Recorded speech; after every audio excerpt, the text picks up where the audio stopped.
Today our speaker is Dr. Denis Tikhonov from DESY, the Deutsches Elektronen-Synchrotron and the National Research Center in Germany. Let me briefly introduce our speaker. Denis completed his undergraduate studies in chemistry at Moscow State University in 2013. Then he did his PhD at the same institution under supervision of Professor Heiken and graduated in 2017. During his graduate studies, Denis visited the University of Bielefeld in Germany and conducted research in the group of Professor Mitzel. After graduation, Denis stayed 1 more year at MSU as junior researcher in gas electron diffraction laboratory and simultaneously worked as senior researcher in GeoSplit LCC in the R&D lab. In 2018, he joined the group of Professor Melanie Schnell at DESY as a postdoc, and currently he works there as a postdoc. Apart from research, Dr. Tikhonov is an experienced lecturer. He designed and taught lecture courses on general chemistry, structural chemistry of molecules, fundamentals of molecular modeling, and additional chapters of physical chemistry at MSU and Free Moscow University in different falls between 2018 and 2022. Finally, he is an editor of the following peer-reviewed journals: Physical Review X, or 10. Sorry, I'm not an editor. Physical Chemistry, Chemical Physics, Journal of Chemical Physics, Physical Review A, Structural Chemistry, and Journal of Molecular Structure, and Computational and Theoretical Chemistry. So the QA session will be held right after the presentation, and during the talk, you are free to leave your questions in the chat.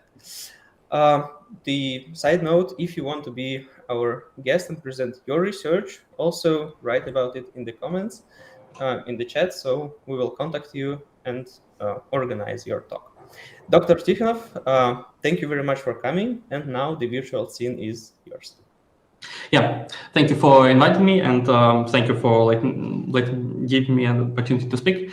Although the usual talks are about the cutting-edge science, I will not really talk about the stuff that I do, but I will rather give a general overview of the topics that are there on the market if we are talking about seeing the chirality and disentangling molecular chirality, which is a interesting and important topic, and I will explain in a few minutes why. I called this talk Chirality Seen the Unseeable as to illustrate that chirality itself is, of course, a really hard quality of the molecules to catch, and capturing it in the details and with our physical methods and chemical methods is quite a challenging task that people are still quite extensively working on. For instance, in our project and our collaboration SMP, which is devoted to studying chirality with extreme light, extreme in different ways and fashions. So the general overview of the topic and why chirality is important and how can we deal with it. This will be our starting point, and we'll talk about 3 different ways of how we can capture and treat chirality of molecules, so like chemical methods, diffraction, and different spectroscopic techniques that are on the market. And of course, we will summarize at the end of the things that we will talk and go through during this presentation. So let's start. So what is chirality? So just look at our hand. Our hands are amazing. They're so beautiful. And yet they are quite some different from one another. So like if I have one left hand or right hand, and I have another hand, and it's quite hard to match them in space. So actually it's not even hard, it's impossible. So like no matter how I will rotate my hand, my left hand will never look the same as my right hand. And this is not a coincidence. This is due to intrinsic property of basically many objects that they are not superimposable upon the rotation. So like no matter how we will turn them in space, we cannot find a perfect match with pretty much the same structure, but that looks very much similar to what we see. So like our right hand and left hands are very similar to each other, but nevertheless, there we cannot get them together in space such as they look exactly the same. So like we need something else to make the right hand left hand and vice versa. We need a mirror. So if we have a right hand or left hand and we show that in the mirror, then the result would look exactly like the opposite hand. So, and the same happens also on the chiral, on the level of chiral molecules. So, like some of the molecules can actually look like a mirror images of each other. So, like the two hands that we have, the molecules also can look like mirror images. So, like for instance, this is a carbon. So this is S carbon. So S means sinister in Latin. So like left, and the right carbon R carbon is here. And surprisingly, although the physical properties of these molecules are exactly the same, so like we will not consider the parity violation effects, which actually makes the enantiomers slightly different in energy and thus in chemical physical properties, then these effects do not play a role at our normal day lab life. This carbon, the S carbon, if we just smell it, it will smell like a dill. Very refreshing and very savory smell that a lot of people like. But if we take the right carbon, it will smell, so exactly the same molecule, exactly the same physical properties, but the smell for us will be different. It will smell like peppermint. And the fact that we can smell chirality, it's quite amazing, but actually not a coincidence. It's a real effect. And this is due to the fact that we, as living organism, as a huge blobs of supramolecular structures, are chiral itself on the ground molecular level. So like all of our amino acids that make our body with in the proteins, and all the sugars that we have in our body, and all the DNA or RNA, all of that is actually chiral. And we have different, mostly we have, for instance, for our amino acids, we have only one sort of amino acids, so like one enantiomer being present in our body, and the second one just doesn't appear. And for instance, like the L-alanine is the one that is actually in our proteins. I chose alanine not for a purpose, so like actually right enantiomer. So the alanine also appears in nature, but it appears much rarely. And for instance, it can be in some bacterial cells, and like completely with completely different chemical and biochemical meaning than this enantiomer, than the common one. So we as chiral systems, of course, can also like see the effects of chirality on ourselves. So we can smell the different sense of the different enantiomers like carbon. And sometimes it can be actually dangerous. So like the famously known phthalimide. Unfortunately, one enantiomer can be a very useful drug. The other can be quite dangerous poison. So like that's why we as people, as living organisms, are quite interested in chemical detection of the enantiomers. So like to quantify which enantiomer is present, which enantiomers are present in our like samples, and how to quantify which one is which. So that's why it is quite important. So before jumping in actually to the detection, let's just take a look at the classification of what exactly are enantiomers, like according to classification of the different chemical nomenclature. So basically, enantiomer is a case of the isomers. What are the isomers? So like we can have two molecules with exactly the same amount of each types of atoms, and these kind of molecules are called isomers. There are different types of isomers. So like the two big classes are the constitutional isomers, which means like if we rearrange slightly differently the bonds in the molecules, we will get the two constitutional isomers. So like for instance, we have here one molecule substituted ethane, actually propane. And here, if we will swap the bromine and fluorine, then we'll get another isomer, which will look very much similar, but this carbon atom will have fluorine instead of bromine, and this one will have bromine instead of fluorine. So this means that the chemical graph has changed, the molecular graph has changed, and therefore these are the constitutional isomers. So isomers is basically the relation between the two, between the pair of the molecules.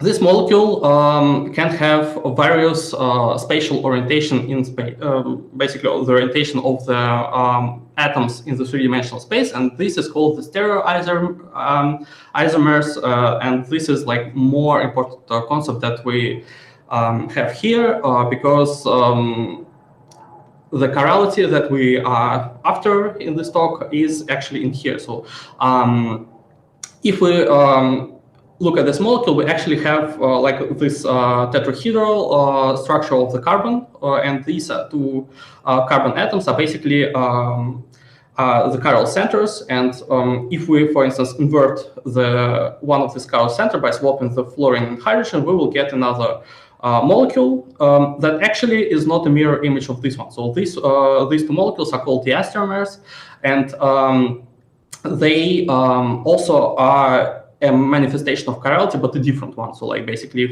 we have several chiral centers, we can swap their chirality and get some new structures, which of course also will not be superimposable, will be non-superimposable, and they will have this local chirality, but in general they are not mirror images of each other. So they are not really hard to disentangle. Diastereomers, although this is also sort of chirality, they are having different physical properties, so like the melting temperatures or the boiling points and so on. So these are physically and chemically different molecules. But enantiomers, on the other hand, are actually almost the same molecule, but just mirror images of each other. So like if we swap the chirality of both of these two centers, then we will get two enantiomers. And this, since all the physical properties that we usually used to think about, like the basically like spectra or just diffraction images, all of that is not pretty much exactly the same for these two enantiomers. Therefore, we really need to have some special techniques and tricks to disentangle them.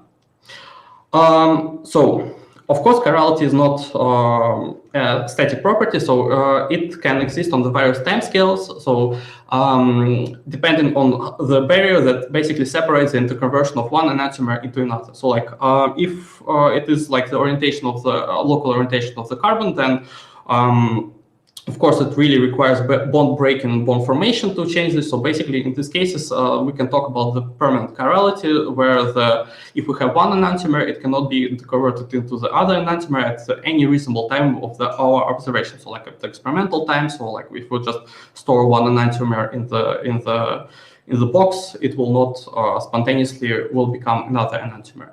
But of course, it all depends on the barrier that separates the two enantiomers. So like if the barrier is not high enough for them to be stored separately, but like, for instance, upon some heating, they will interconvert to each other by going over the barrier. Unfortunately, that can be quite dangerous and annoying. So in these cases, sometimes we cannot really separate them. And like in the very extreme cases when the barrier is quite low, the interconversion can happen like at room temperature. So like basically this is called the racemization. So if we have the 50-50 mixture of two enantiomers, it's called the racemic mixture. And even worse, if the barrier is really low, it can actually go through the tunneling process, and therefore the interconversion will happen at any temperature, virtually at 0 kelvins. and therefore this mixture will be inseparable. So these cases, like of the transient chirality, when we have like the interconnection between the two enantiomers, we will not discuss because it's a bit more complicated topic of the controlling chirality. So here we'll more focus on the case of stationary chirality when we have the two enantiomers, which we can physically have in the different like test tubes or something. Yeah, and basically based on that we can quantify each our mixture that we have of the two enantiomers through the value that is called EE, which stands for enantiomeric excess.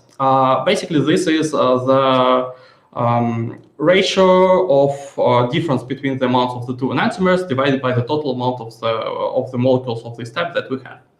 And of course, if we know how much we put of different enantiomers in the mixture, this is really easy to calculate. So if we put just one enantiomer, for instance, R here in the mixture, then of course the enantiomeric excess will be equal to 1. If we put another one, that would be -1. And of course, if we just take equal amount of both, so the racemic mixture, that would be 0.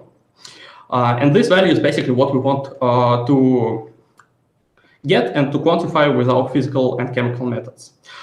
So with chemical methods, it makes sense how we can disentangle the mixture. So basically need to take this mixture and separate it into different enantiomers and calculate how much of each enantiomer we have. And this is kind of straightforward thinking, but in case of physical methods, we sometimes don't really want to separate the mixture. So we just want to look at the flask and say how much of each conformer do we have.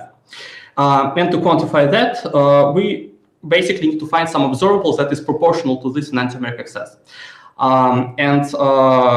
There could be various cases and various scenarios of how we can exactly form this observable, but the simplest case requires basically to have 3 physical vectors that are there in space, and we need to find, so basically our observable should be a mixed product of these 3 vectors. So basically mixed product is vector product times scalar product.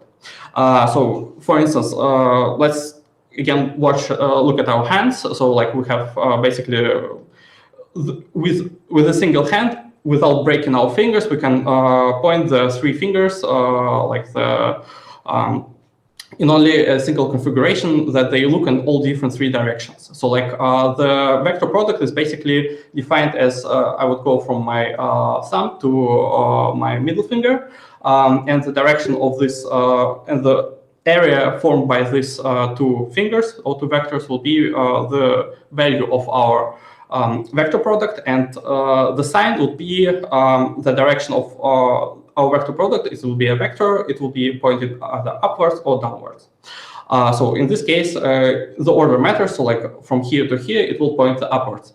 And therefore, whenever we have the third vector defined, depending on which direction it looks, the scalar product, or basically the projection of one onto another will be either positive or negative. So physically, this value corresponds to the volume of the parallelepiped that is being formed by these 3 vectors. So they should be non-collinear, such as we have a non-zero volume. And also the sign of this oriented volume would give us exactly one or another enantiomer. So basically, this is what we want to have in the physical methods.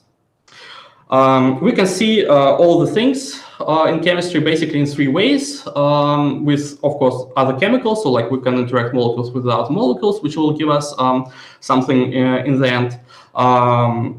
Or we can use basically light or any other radiation like neutrons or electrons. So with diffraction, we just send the radiation straight through our sample, and because of the interference of the scattered radiation, we will see some scattering pattern from this elastic scattering, and judging by this pattern, we try to infer what's inside our flask or a crystal or whatever. And the other thing is how can we look at the things around us on the chemicals is the spectroscopy. So we also send some radiation. It can be light. In most cases, it's light, or it can be also electrons or ions or something like that, and we try to monitor the changes in our sample. So like something happens with the radiation that we send. So like it's been absorbed, or it's been emitted, or it's been scattered, or maybe the radiation induces some changes in the sample, so it changes the colors, or it emits electrons or photons or something else. So that everything can be monitored, and this is basically the spectroscopy. And these three things now we will cover. So chemical methods. First of all, we need to understand why can we see the differences in the interaction between the different enantiomers. So it's really simply to explain with hands. So like if we will give two same hands to each other, then we will get a handshake, a firm, steady handshake, and therefore we can do it only in the case if we have given in the interaction the same hand, so like right hand or left hand, but both of them should be of the same type. And the same way, if we take the two molecules and they are the same enantiomer, they can be only oriented in space in such a way, so we cannot change the chirality of another one. So they will have a specific interaction between each other. But like if we use different hands, so like left and right or right and left, then we will get not a handshake, but rather holding hands. And of course, whoever tried ever to hold hands, it's a little bit more complicated because there are many more equivalent positions of how you can do it. And it's not as firm as a handshake. So basically the same two molecules, but like being the different enantiomers, will have slightly different interaction, and one of them will be energetically favorable or disfavorable.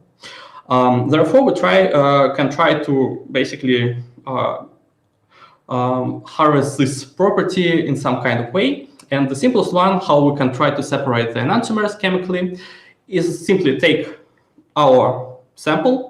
It can be a racemic mixture, or it can be enantiomer enriched. So one enantiomer is we have more of one enantiomer than another, and just let it cool to crystallize. And this for some chemicals, not for everyone, for every possible chemical, but like for instance for the tartaric acid that is given here, this works. And this is exactly how chirality was discovered by Louis Pasteur. So basically he just crystallized the tartaric acid and saw that the crystals in the end that are being formed are of different shapes. And this is because the dextro and levo enantiomers are crystallized into two different crystals. So like because of these small preferences in the interaction energies, you get crystallization of R with R and S with S. And this can be used actually to physically separate. So like you have these small crystals that have different shapes, and you can just classify which one is which, and therefore you physically separate enantiomers without actually doing anything specific, rather than actually doing the tedious job of separating the crystals. But unfortunately, that doesn't work every time for every molecule, and it's quite tedious. So sometimes we want something faster, and this is how we can enhance this crystallization, so separation by crystallization, with the formation of diastereomers. So for instance, we have some molecule that is chiral, and for instance, it has some acidic carbonic acid group. We can take another sample, another molecule, also chiral, with, for instance, an amide group, and we with amine group, and we can form an amide of these two molecules. And if we will take the second molecule as a racemic mixture as well, then we will get 4 possible combinations of different molecules. 2 of them will be diastereomers, and 2 of them will be enantiomers. So like R with R will give us enantiomers, and with S, and SR and RS will be also similar to each other. But if we will take instead of the second sample, instead of the racemic mixture, a pure enantio-pure substance, then we will get only one of these 2 pairs. So like for instance, if we'll take this as R, then we'll only have these 2 combinations, and these are diastereomers. So they have physically different properties, and therefore, for instance, different melting points. So therefore, we can literally do the fractional crystallization and get enriched samples. So like doing this multiple times, we can have them being separated in the forms of diastereomers, and then we can break again this compound and have everything back. So the diastereomer formation is one of the cool tricks how we can physically separate the samples to the enantiopure ones. But of course, that requires also some experimental techniques. So usually people use something else, which is chiral chromatography. So chromatography, we have the stationary phase, we have the eluent, and we have the sample. So we dissolve it in eluent or like somehow, and pass the eluent with the molecules through the stationary phase. And because of the different interactions of the different molecules with the stationary phase, we will have the different retention time, and we can physically separate them in space. So to work with enantiomers, we can also do the same trick. For that, we just need to have a chiral stationary phase, so like the stationary phase with a given chirality. And because of this hand preference, we will have the different interaction energies of the different enantiomers with the substrate. Therefore, the one that is more preferable to interact with the stationary phase, it will be retained more, therefore it will come later than the one that will have less interaction, and thus we can physically separate the two enantiomers in space. So this is one of the biggest and coolest things of the preparatory organic chemistry, and of course it is used worldwide and every time, every day. This is the preparatory, so like sometimes we want something else, and now we will go into the physical methods, and the first one will be the diffraction methods. So in this specific case, it will be the X-ray diffraction, and let's just remind how the X-ray diffraction works. So we have a crystal, the single crystal, where the atoms of different molecules are placed in the periodic fashion or in the three-dimensional space, and we can rotate this crystal, and this will look different from different ways. Now we can take the X-rays, because the X-rays have the wavelengths that is corresponding to the distance between the atoms, so about the nanometer or angstrom range, and we can pass these X-rays through our crystals. And because the crystal is made out of atoms, the atoms have electrons, and the electrons under the X-ray interaction, they, because of the Lorentz force, they can slightly start to wiggle upon the interaction with the X-ray, and which will form the oscillating dipole that would emit another radiation. So basically, this is a Thomson scattering, and this is how the X-ray will be scattered from the atoms. So like the more electrons the atom has, of course, more scattering it will be. So like basically the scattering ability of the atoms is given by the electron density of this atom, so, or the charge of this atom, or the nuclear charge of this atom. All of this scattering waves from all the atoms will then go out of the crystal. But because we have a periodic lattice and we have this the wavelengths of the X-rays similar to the distance between the atoms, we will have the interference, and this interference pattern will give us actually this reflections, which will look like, in case of single crystal, which look like a point in the three-dimensional space all around our crystal. Therefore, by rotating the crystal and the screen, we can sample all the possible reflections that are there, and for each of them, we can measure the position and also the intensity of the reflection. And this will be the direct representation of the atomic structure that we have in the crystal. So basically, they're connected through the Fourier transform. But of course, it cannot be that simple. So upon the detection, we detect only the intensities. We don't detect the phases. So we detect. So this is so-called structural factors. These are scattering factors, and we detect only the absolute value of the structural factors. Thus, we lose all the phase information. So there are like different phase retrieval algorithms, but like unfortunately, for the chiral molecules, we need to know the precise position of the relative position of the atoms with respect to each other. And to fix the space problem, we have actually a solution, which is called anomalous X-ray scattering. So in addition to this Thomson scattering mechanism, that is usually how the X-rays are being scattered. electrons in the atoms are also actually having the specific orbitals. They are on the orbitals, and therefore there are the core orbitals that orbit like really near the nuclei with really deep energies. And fortunately for us, some of these, the energies of transition from these core orbitals to some of the valence orbitals can be, like the free unoccupied molecular orbitals, can be resonant to the X-rays. So, and we can see like there's a whole X-ray spectroscopy, so the absorption with the frequency of the X-rays goes up and then decays. And if we have this kind of processes, the absorption, it also can do the resonant Raman transition. So like it can go back up and then go back, emitting the photon in the different direction. And this process is actually different from the Thomson scattering. So in general, this means that the phase is not the same with the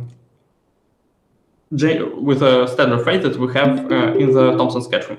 And that actually leads to a very interesting effect, that the intensities of the opposite reflexes would be actually different. So because of this, now the structural factor will be composed of the different contributions, and this will lead us to actually visible differences between the structural factors. And it doesn't matter that where exactly is this special atom that is doing this resonant absorption.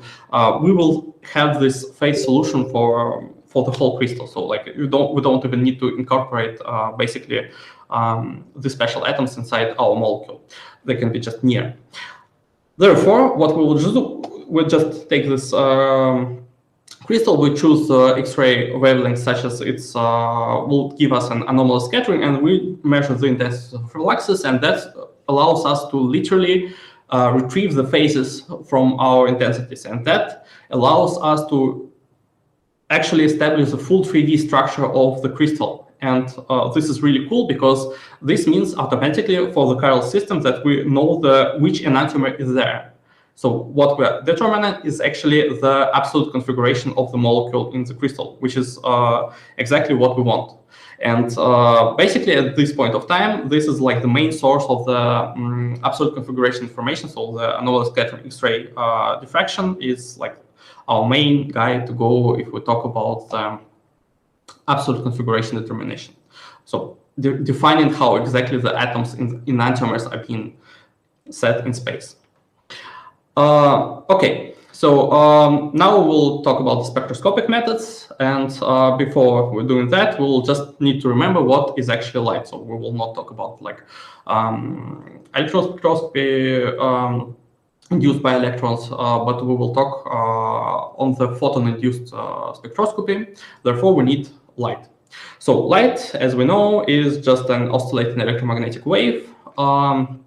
There is an electric field, there is an orthogonal magnetic field or B field, and they go all in direction of k, the wave vector, and the magnetic field is connected to the electric field through the vector expression, through the vector product. And it's all really simple, and this is the case of the linear polarized light. So like we can have represent literally any light as a combination of the linear polarized fields. So like, for instance, we just need to give only one direction. So like we know that the light goes in one direction.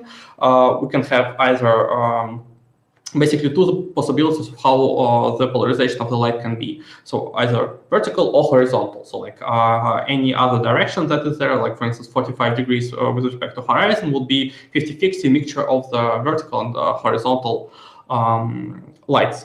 And the same can be actually done with, we can do the same formulation, but not with linear polarized field, but like with circular polarized field. So like if we will take the two linear polarized field, but like shift it in phase, then we will get a non-vanishing or oscillating electric field, like that will go in circles. So like the direction of rotation can be either right or left with respect to the direction of the light propagation.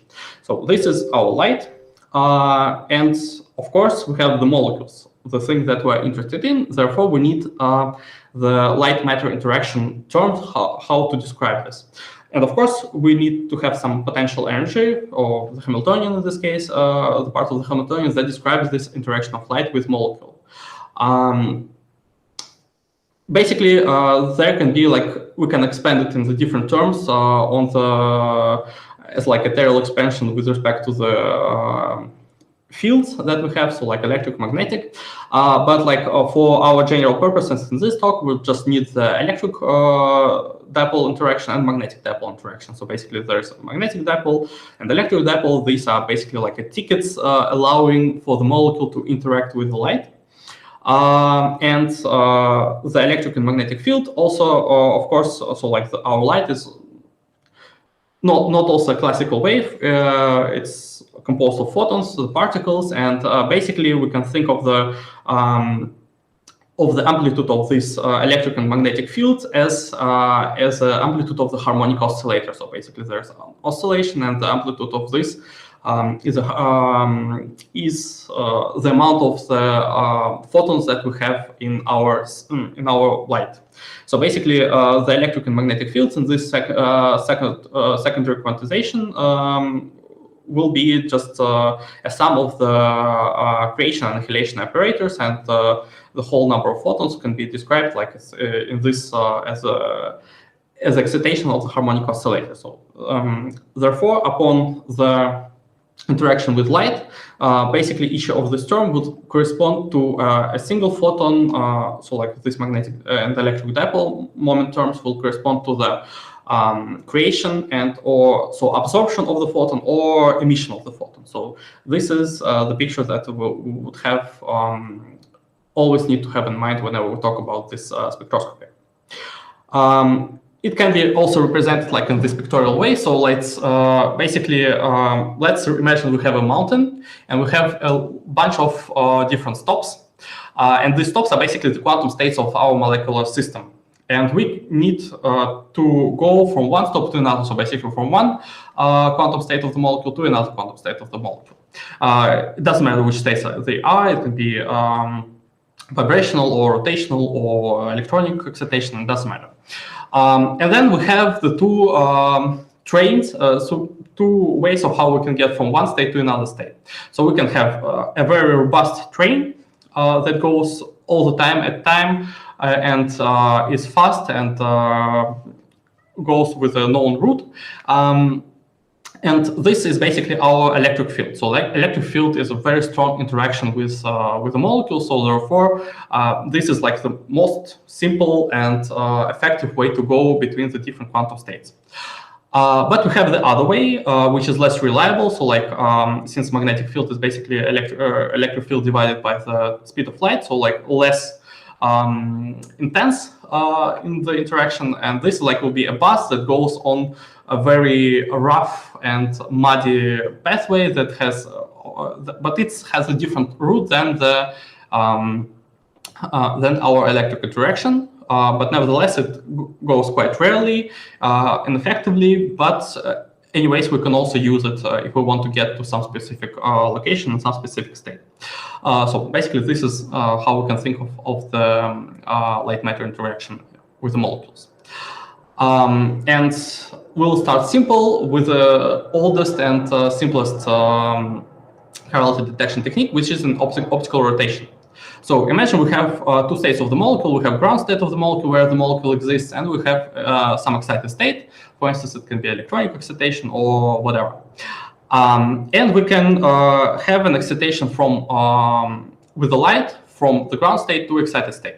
The probability of such excitation in electric and magnetic field by the electric and by the magnetic component of the field will be given by the transition dipole moment, which is basically the matrix element of our dipole moment operator, depending electric or magnetic, with our states of our molecular system.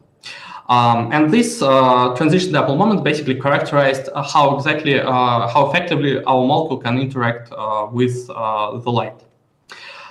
And in general, if we pass the light through our molecular system, we will have both of these processes happening. So we'll have both the electric field-induced processes and magnetic field-induced processes.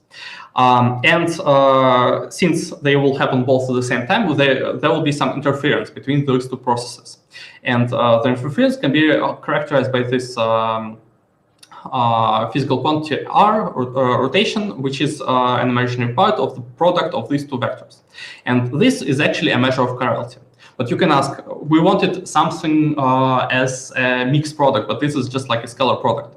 But it's not as, but actually it is a mixed product, because the electric dipole moment is actually a real vector, which is basically proportional to the radius vector of the of our particles, whether of electrons or of the nuclei, it doesn't matter. And the magnetic dipole moment is actually a vector, so it's actually pseudo vector, and it's a vector product of the coordinate on the momentum of the same particle. So it's actually a pseudo vector. So actually this expression is nothing but a mixed product that is exactly the measure of chirality. So by measuring the effects of this rotation, we will have detection of our chirality in the system.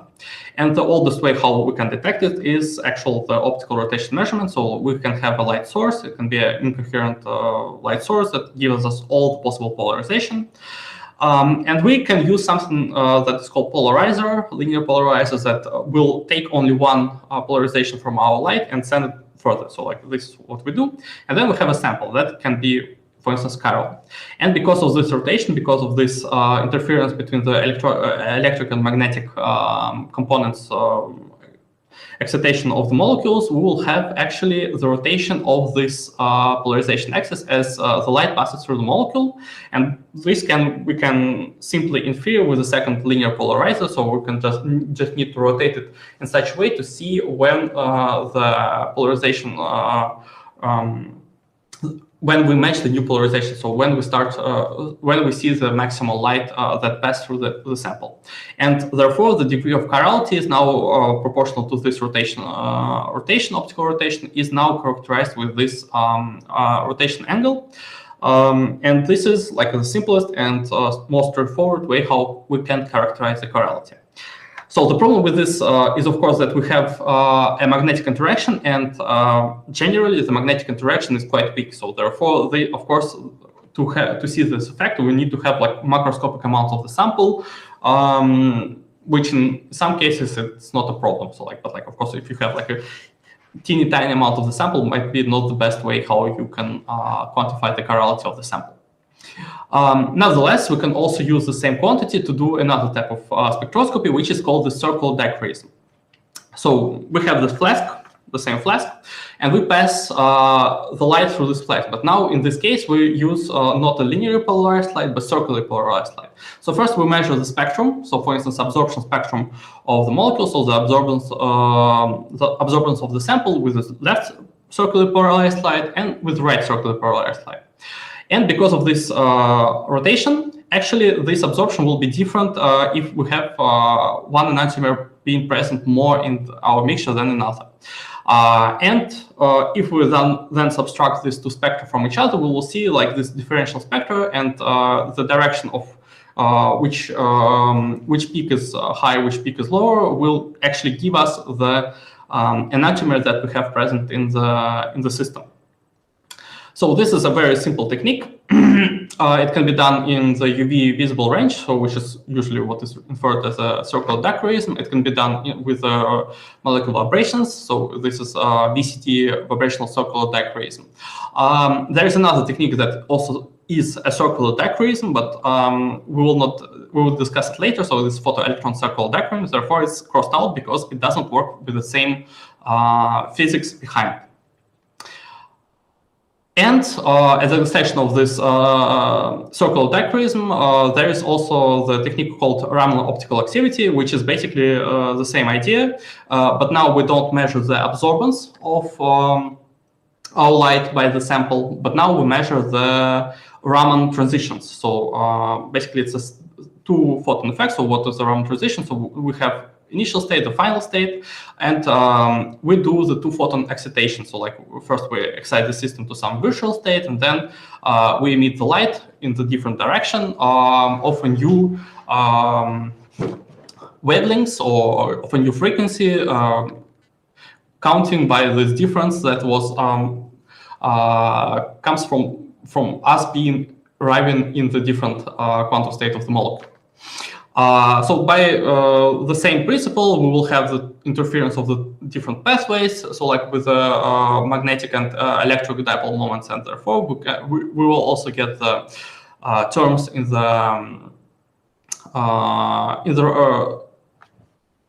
our Raman spectra that will influence on our observation. So basically, by doing exactly the same thing, measuring the Raman spectra with left and right circular polarized light, we will get this differential spectrum, which will tell which is our sample, which enantiomer our sample contains more. Another technique that is very common in basically all the organic chemistry labs is, of course, the nuclear magnetic resonance. So just a few words of what is it, if one doesn't remember. Some of the nuclei, like the protons, are actually like a small teeny tiny magnets. They have a spin. It can be different. So like in case of protons, it's one half. And basically these tiny magnets, they can look in two different directions. Like either up or down in any different direction. So like now when we apply the magnetic field, these magnets will be aligned either in the field direction or in the opposite field direction, and these two possible directions will have different energies.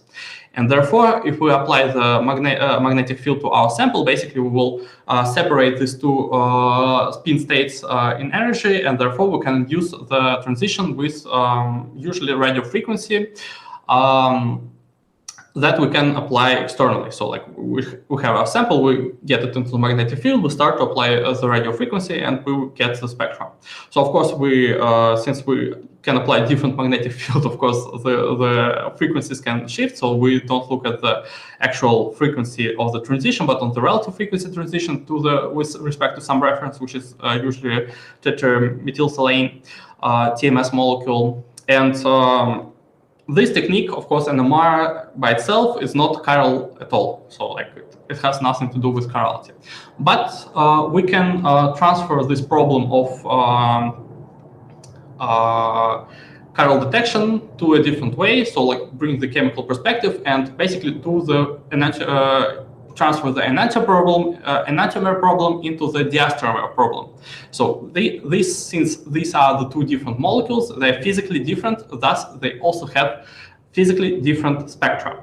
And that also goes to the NMR spectra. So we can do different tricks. So we can either use some reagent to form new molecules, which will be diastereomers, and like look at those spectra, or we can use the complexes, for instance, lanthanides, like europium or cerubium, which will also give a different spectra, or just solvating agents also work in some cases where we just add some solvent of a novel chirality, and this will give us basically the different positions of the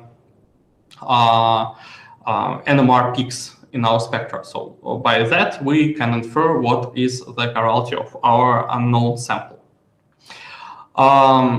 With that, now we'll finish with some more newer techniques that were developed or being developed actually right now. And the first one, we will talk about the photoelectron circle dichroism.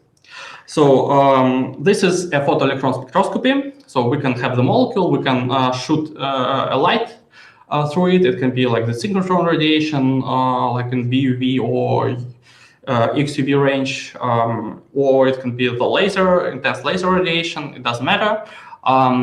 If we shine a light on the molecules with sufficient power or photon wavelengths, we can get an ionization of the molecule, so basically the electron will escape.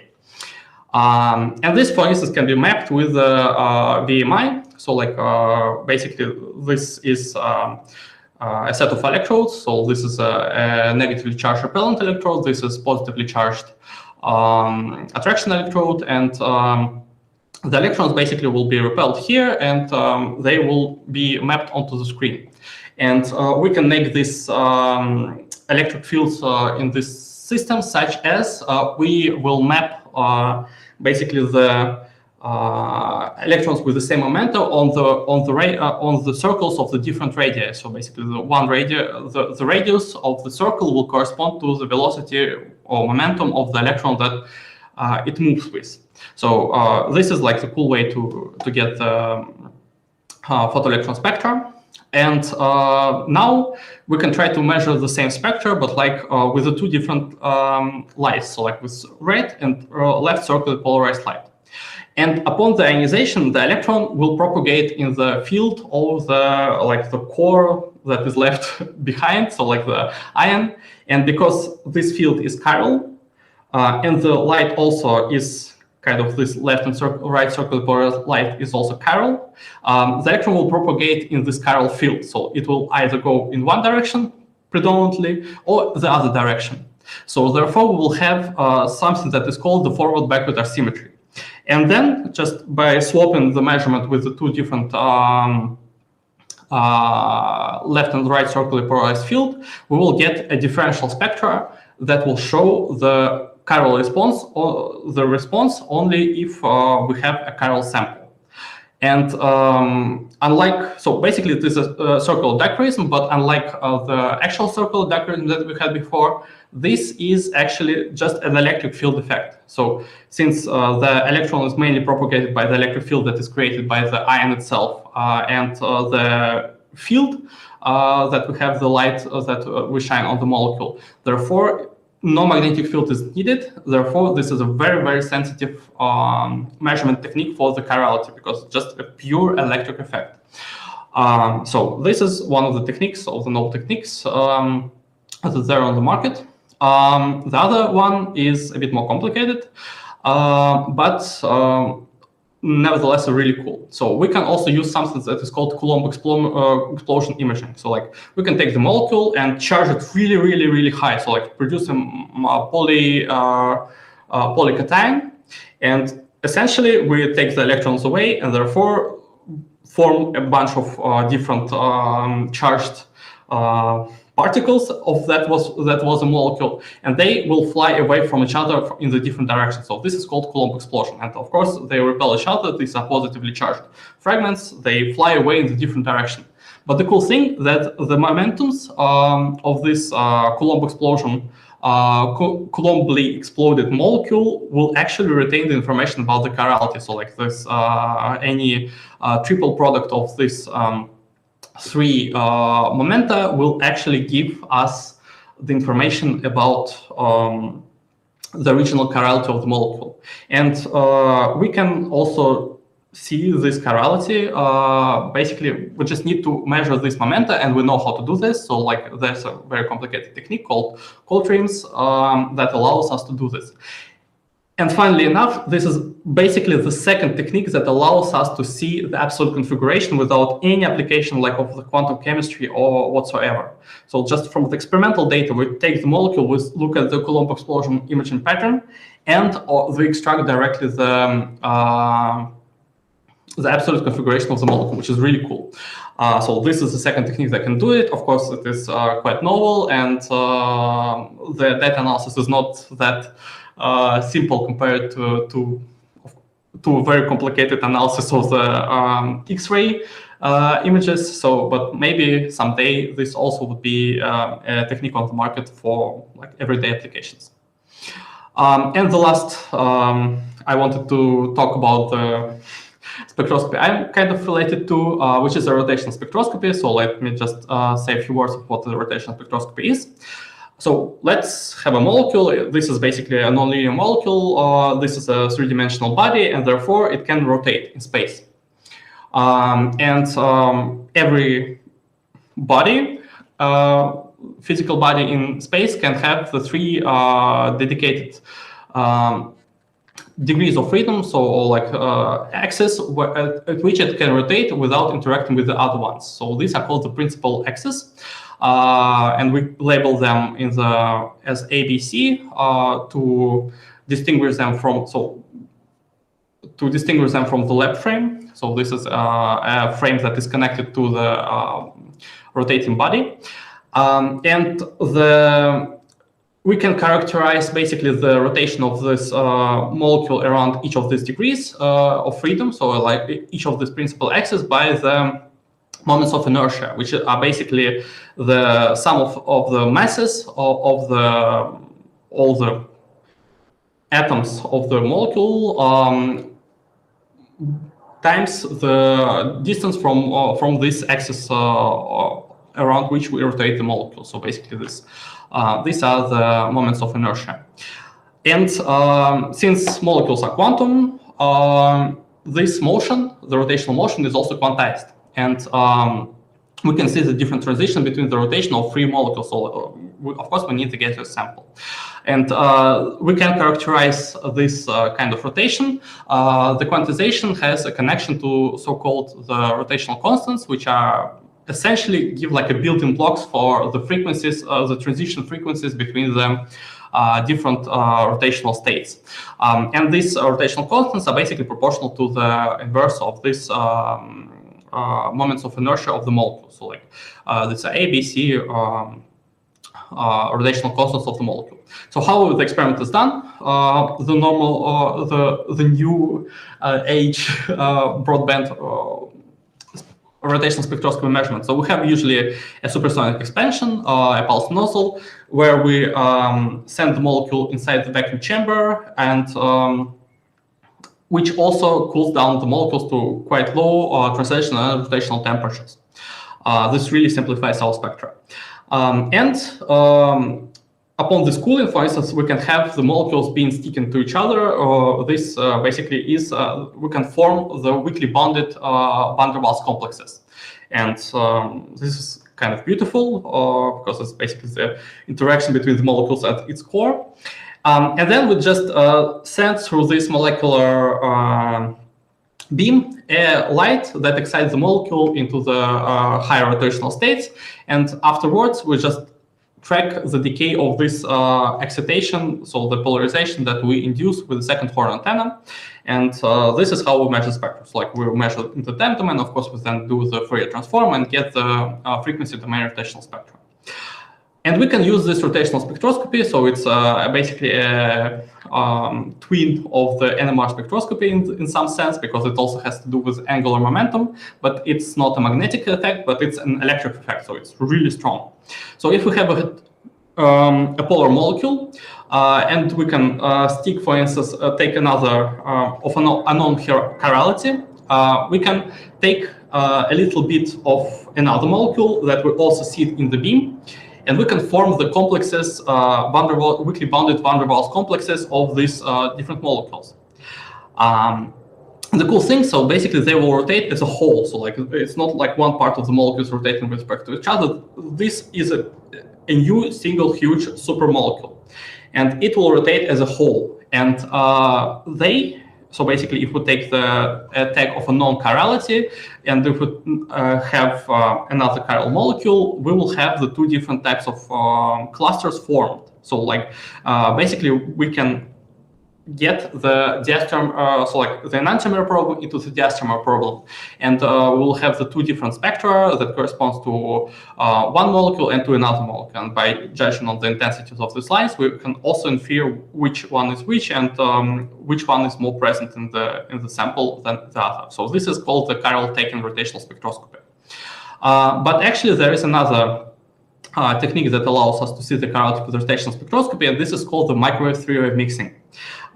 It's literally the mixing of the three waves, and for that, we need to go dig down into the principle of how the rotational spectroscopy works. So, of course, it is an electric dipole moment technique. The molecule has a dipole moment. So, like, in order to see the rotational spectrum, we need to have the polar molecules with a dipole moment. And if the dipole moment of the molecule, of the chiral molecule, is such as it has three non-zero projection on each of the possible axes, principal axes of the molecule, it will have the three types of transition that will correspond to rotation about A axis, B axis, or C axis. So these are called A, B, C types transitions. And the cool thing about that is that they form these three types of transition. They always form the loops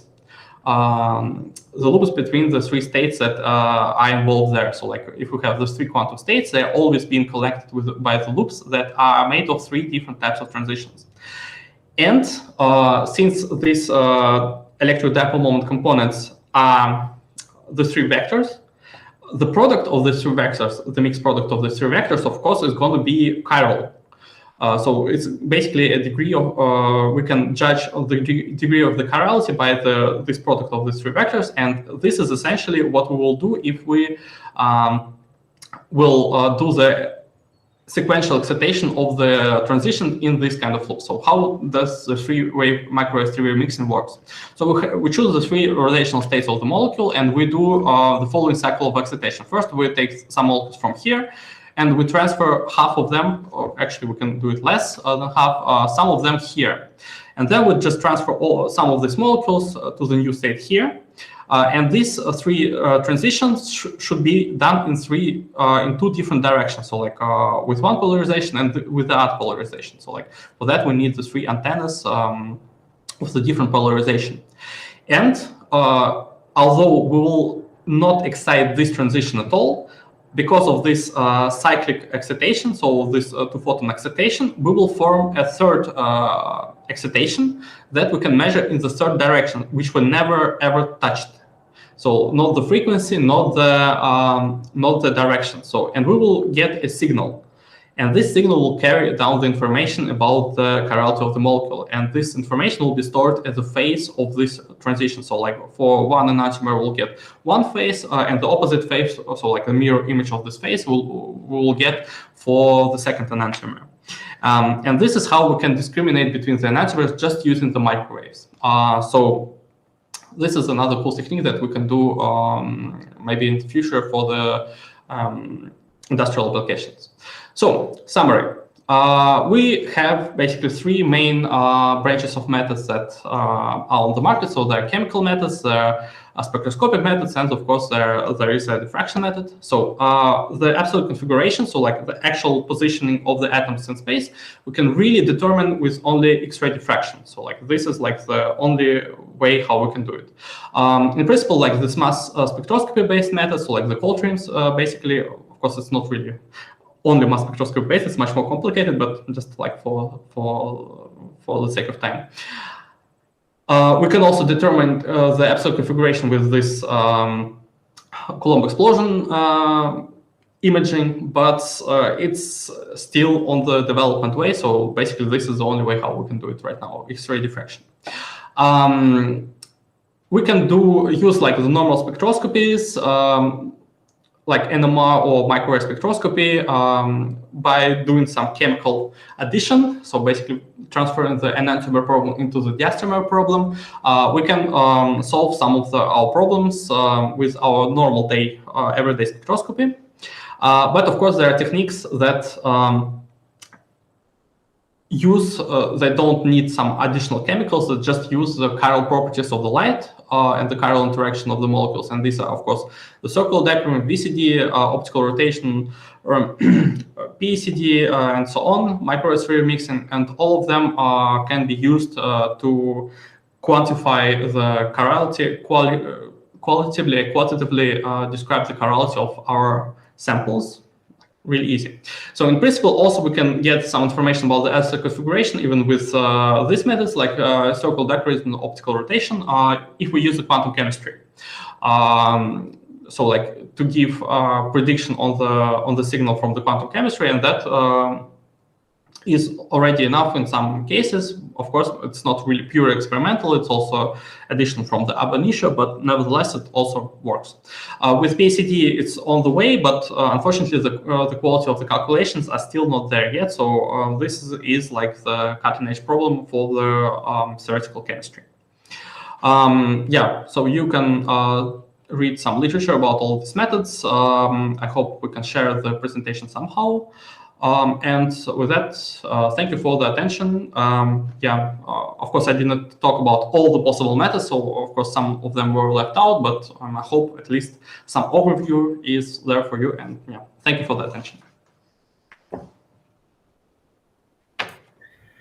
Thank you, Denis, for this beautiful presentation. Very nice overview of experimental approaches towards detecting chirality. Now I guess it's time to ask some questions. I also would like to ask the viewers if they have some, please drop them in the chat. Now we have this chance. The question which was posted is the following. Good afternoon. Is it possible to calculate the EE from the CD spectrum? As far as I know, yes. I mean, people usually, I mean, like basically VCD is a very common analytical technique. So in industrial applications, they literally calculate the EE from the VCD spectrum. So basically, if you know how much of the sample that you put in and how what is the signal that you measure, in principle, you can normalize the signal such as you can get the direct EE from the measurement. So in principle, as far as I know, this is constantly done. Thank you. And the one question from my side, as soon as we don't have any more questions in the chat, what is the origin of this magic like mixed product? Why is the enantiomeric axis proportional to this mixed product of various observables? I mean, it doesn't have to be like only this mixed product. So this mixed product is the first term that it appears from. So it can be more vectors or tensor quantities stacked in. It's just, yeah, it's basically the orientation. It just shows the orientation, relative orientation of these three vectors that we have in space. So like if we have some three vectors, then we can have like either this or this orientation them in space. So like either left hand or right-handed orientation. And by not enumerating them in the special order, we basically can quantify which is, so either is it the left or the right hand. So like basically because the vector product is kind of giving us one or the other direction that allows us to quantify this chirality. Of course, there can be more complicated quantities constructed that are also chiral, and people are constructing them and using them. But yeah, this is just like the simplest and the dumbest way to go. Yeah. Thank you, Denis. As far as I see, we don't have many more questions in the chat. I suppose you have explained everything very clearly. I hope so. So this is the end of the ChemTalk 5 with Denis Tikhonov from DESY. Thank you very much for coming and for your nice presentation. Thank you. Thank you very much.